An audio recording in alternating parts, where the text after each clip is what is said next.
I absolutely loved my latest pattern called Navi Stars, which I will link down below in the description in case you missed it. But now I wanted to make another jumbo block and turn it into a 24-inch envelope pillow. You will need 1 fat quarter and 3/4 of background fabric, then 3/4 of a yard for the envelope side. Also, roughly a 26-inch square of random fabric.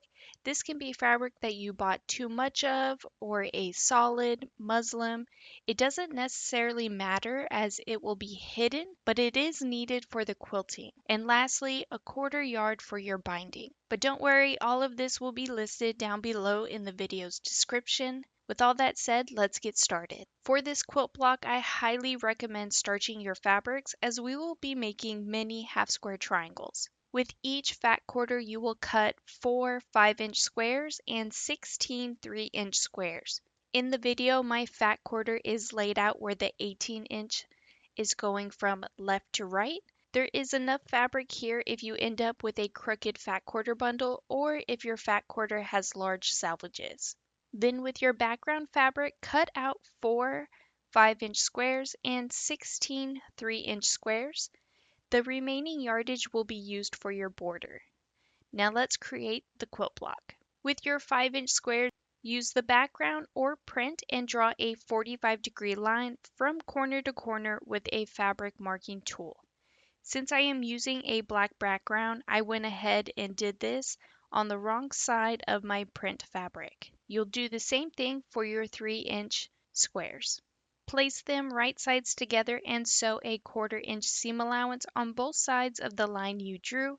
Then with either a rotary cutter or fabric scissors, cut on that line you drew, leaving you with 8 4.5-inch half square triangles and 32 2.5-inch half square triangles. Don't forget to square up your half square triangles, and I highly recommend pressing your seams open since there will be a lot of points joining together. This will make it easier when you go to quilt it as well as leave you with a flatter pillow to lay on. Now it's time to create a smaller block unit. Take 4 2.5-inch half square triangles and create the block shown below. Sew your blocks into rows and lastly sew your rows together to complete a 4.5-inch quilt block. Repeat this step until you have 4 quilt blocks. Now we will need to create another smaller block unit, and you will take 4 2.5-inch half square triangles and now create this block shown below. Sew your blocks together into rows and lastly sew your rows together to complete a 4.5-inch quilt block. Repeat this step until you have 4 quilt blocks. Now that our smaller units are created, it is time to create our larger unit, and you will need one of each of your smaller units that you just created and 2 4.5-inch half square triangles. Place your blocks out like so and sew your blocks into rows and lastly sew your rows together to complete a 8.5-inch quilt block.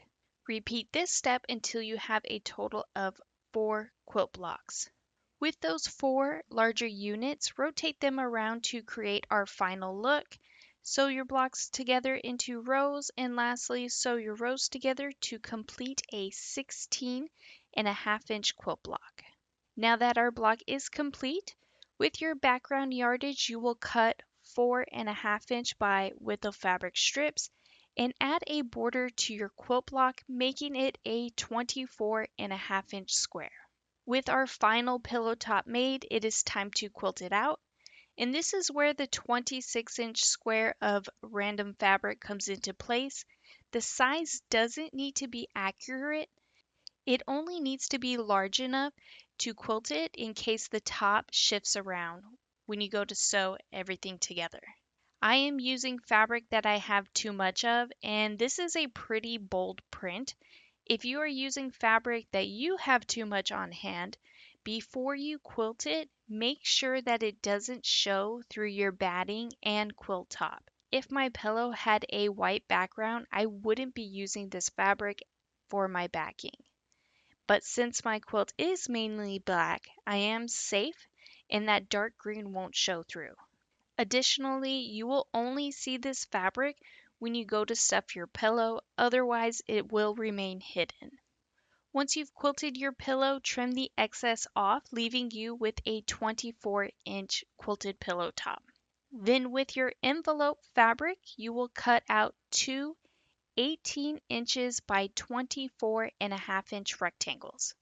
On one of the longest side and on the wrong side of the fabric, you will draw a line 1 inch away from the edge and 2 inches away from the edge with a fabric marking tool.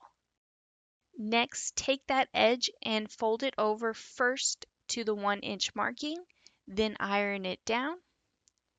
You will then take that piece and fold it over to the 2 inch marking, hiding the raw edges, and go ahead and iron it down as well.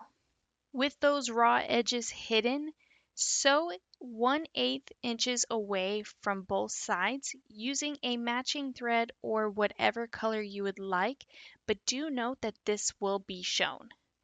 And if you want to get fancy, in the center you can use your decorative stitches on your sewing machine and stitch a nice pretty pattern down that center. Repeat this step for the second 18-inch by 24.5-inch rectangle.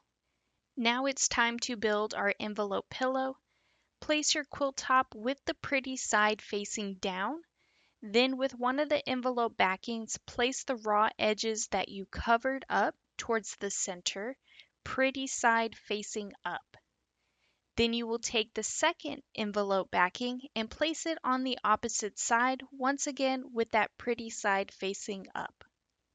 You will sew a 1/4 inch seam allowance all the way around your pillow. I highly recommend that you pin everything down or use the Wonder clips. I am a clip person as I always end up poking myself with the pins. Also, use several clips or pins to make sure nothing is going to move around. And here is what your pillow should look like. And before we finish it, triple check that your envelope is open in the center of your pillow. And here's what my pillow looks like all finished. All you have to do is take a 24-inch pillow form and stuff it inside. I am using Hobbs poly pillow inserts. When you go to stuff it, it might be a little difficult for some. My tip is to squish it down and fold the insert as small as possible when you go to insert your pillow. I like to use the rule of thirds with my envelope backings because once they're stuffed, that envelope will cover the entire insert and you won't have a blowout as you can see here. This will also help if you have a particularly fluffy insert. But here is what my pillow looks like all complete. I do hope you have enjoyed today's tutorial. If you could please take a moment to hit that like and subscribe button, hit the notification bell so you can be notified for your next amazing quilt project.